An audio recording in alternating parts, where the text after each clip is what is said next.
Well, welcome to Module 2, and I'm sure we have be adding more students as we go along in this module, and some of you who couldn't make it for this module, who did the first module, thank you.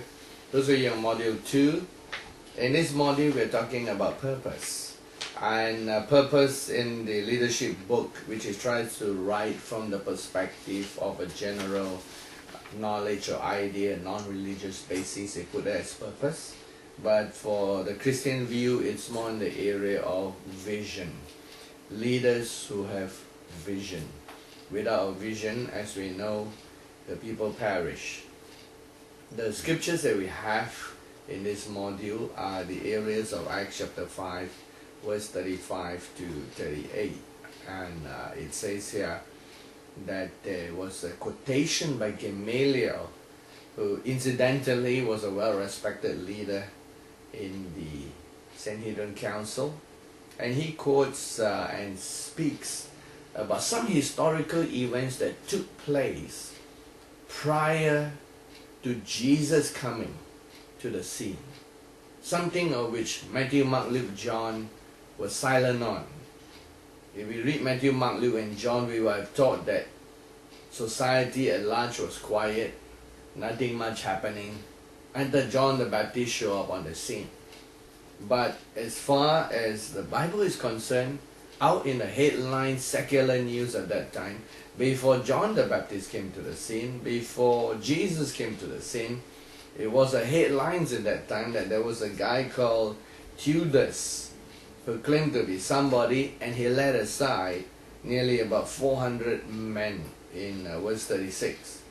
And after him there was a Judas of Galilee, and it says he rose up in the days of the census, and that was when Jesus was still being born. He was born at the time of the census, and it drew many people away, but he also perished. His group did not last.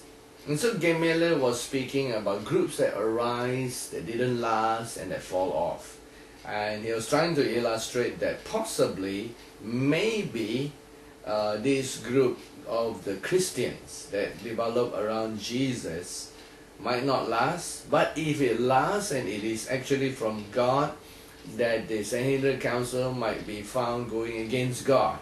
And in other words, he said, if it's not of God, it will not last. If it's of God, it will last, which is a reasonable, fair assertion of any leadership, of any work, of any group. What is of God will last too. But as we all know from the history of mankind, that some good things brought by humans do last too, especially if it's based around some good vision, good purposes.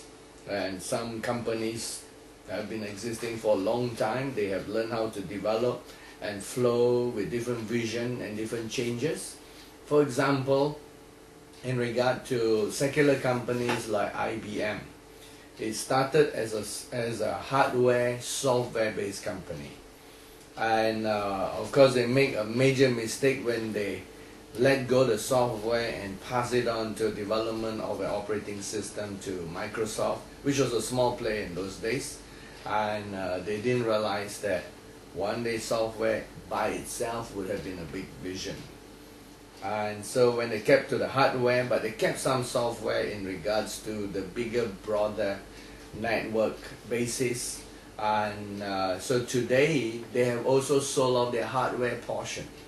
IBM is no more a hardware company, neither is it an operating system company, but it's a company that seems to be standing in between major conglomerates and their requirement for computer systems, network systems, or joining together of major computing things.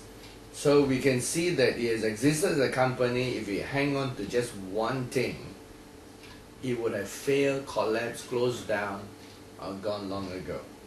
But a company that's adapted, changed its vision, changed its purposes in accordance to the needs of society around and the needs that it can meet. In the Bible sense, we need people of vision. People need to have a vision from God. And we have also given a scripture on 1 Corinthians chapter 1 verse 12, which says that in the Corinthian church sometimes you have some of them saying, I am of Paul, some says, I am of Apollos, some says, I am of Cephas, or that was the other name for Peter. And then another group might say, hey, I'm not any one of you men, I'm of Christ. And Paul says, is Christ divided? Was Paul crucified for you? Were you baptized in the name of Paul? And of course that was a sarcastic question that Paul asked. And in regard to this area of purposes, as you explore module 2 and examine purposes, vision, purposes under duress or vision under duress, and building a vision, of course the vision has to be very clearly defined. So this area of the module will wrestle with what is a purpose, what is a vision, what is the area that a vision or purpose meeting the needs of society, the needs of a group, the needs of a people.